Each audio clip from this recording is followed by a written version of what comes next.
دانیہ قرآن academy.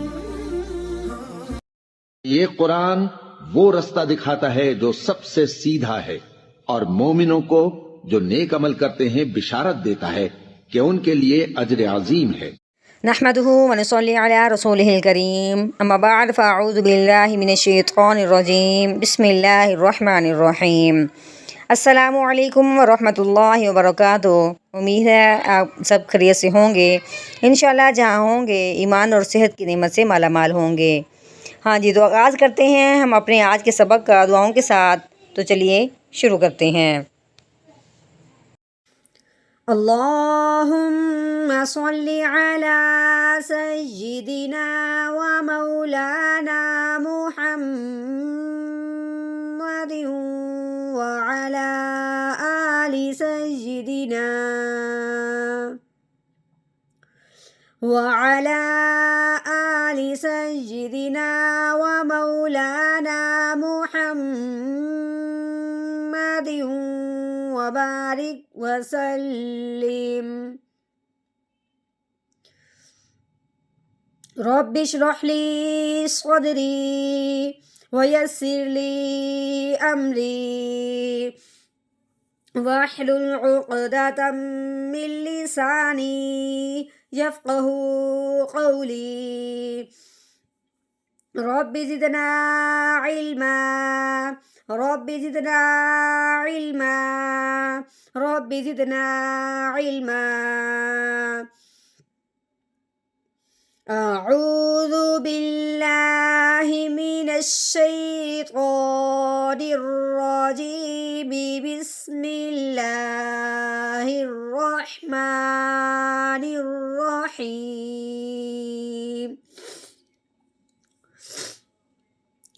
من ای شیء خلقہ۔ آج کے سبق میں ہم نے سمجھنا ہے کہ نون ساکن کو بغیر غننے کے اظہار کے ساتھ کیوں پڑھنا ہے، اور تنوین کو بھی بغیر غننے کے اظہار کے ساتھ کیوں پڑھنا ہے۔ چلیے شروع کرتے ہیں۔ ہاں جی، میم کے نیچے زیر آ گئی ہے، اس کے بعد آگے دیکھتے ہیں کہ یہ نون ہے۔ نون کے اوپر یہ جو دال نما بنی ہوئی ہے اس کو جزم کہتے ہیں۔ یہ جزم جس بھی حرف پہ آئے اس حرف کو ساکن کر دیتے ہیں، ٹھیک ہے۔ اب یہ جزم آئی ہے نون کے اوپر، تو یہ ہو گیا نون ساکن۔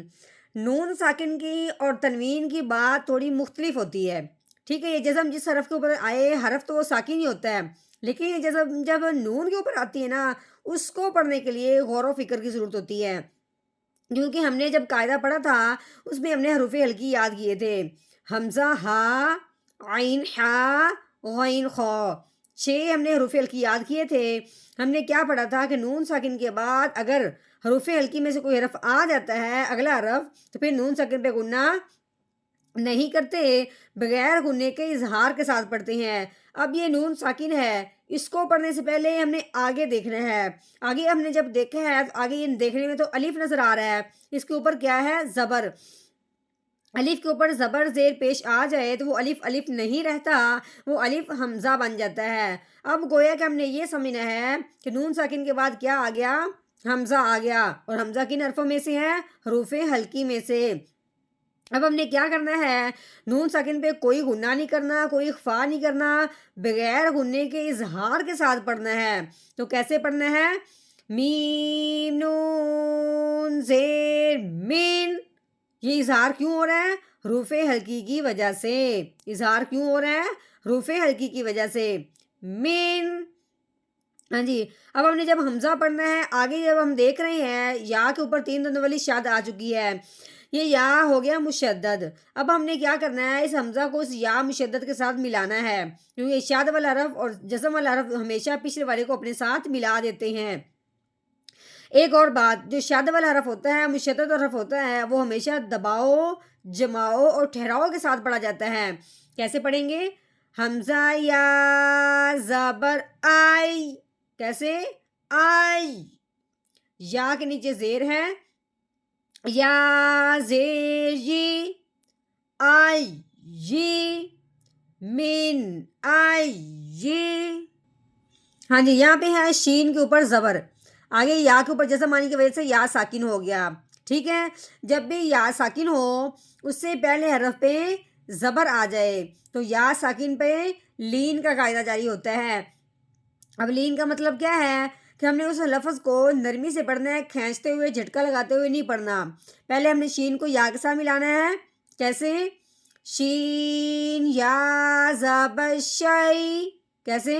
شئی۔ ہاں جی، اب آگے دیکھیں، آگے یہ تنوین آ چکی ہے، حمزہ کے نیچے دو زیر ہیں، دو زبر ہو وہ بھی تنوین ہے، دو زیر ہو اس کا نام بھی تنوین ہے، دو پیش اس کا نام بھی تنوین، یعنی کہ دو زبر دو زیر دو پیش کو تنوین کہتے ہیں۔ اب حمزہ کے نیچے تنوین ہے، جب بھی ہم نے تنوین کو پڑھنا ہے تو اگلے حرف کو ضرور دیکھنا ہے کہ اگلا حرف کون سا آیا ہے، کیونکہ تنوین پہ کبھی غنہ ہوتا ہے کبھی نہیں، اور کبھی نہیں اس لیے ہوتا ہے کہ جب آگے حروف ہلکی آ جائے۔ اب خواہ جو ہے یہ حروف ہلکی میں سے ہے، جو ہم نے 6 حروف ابھی پڑھے ہیں، حمزہ ہا، عین ہا، غین خو، جو لاسٹ والا ہے آخر والا ہے وہ خو ہی ہے۔ اب تنوین کے بعد آگے خو حروف ہلکی میں سے آ چکا ہے، اب ہم نے تنوین پہ غنہ نہیں کرنا، بغیر غنے کے اظہار کے ساتھ پڑھنا ہے۔ غنہ نہیں کرنا، کیسے پڑھنا ہے؟ حمزہ دو زیر ان، شئی ان، آگے خو کے اوپر زبر ہے، لام کے اوپر بھی زبر ہے، قوف کے اوپر بھی زبر ہے، یعنی کہ یہ آپس میں کوئی حرف ایک دوسرے سے نہیں ملنے والا، نہ تو ان میں سے کسی کے اوپر جزم ہے نہ کسی کے اوپر شاد ہے۔ کیسے پڑھیں گے؟ خو زبر خو، لام زبر لا، خولا، قوف زبر قو، خولا قو۔ اب یہ ہا ہے، اس کے اوپر یہ جو ہے یہ الٹا پیش ہے، اب ہم نے وقف کی صورت میں الٹا پیش کو گرا دینا ہے۔ پہلے ہم نے کیسے پڑھنا ہے؟ ہا الٹا پیش ہو، یہ ہو ہے الٹا پیش آنے کی وجہ سے۔ اب جب ہم نے وقف کرنا ہے الٹا پیش گرانا ہے، ہا کی آواز نکالنی ہے صرف، وہ بھی ساکن کرتے ہوئے، کیسے؟ خلقہ، آگے وقف، خلقہ، خلقہ، من ای شیء خلقہ،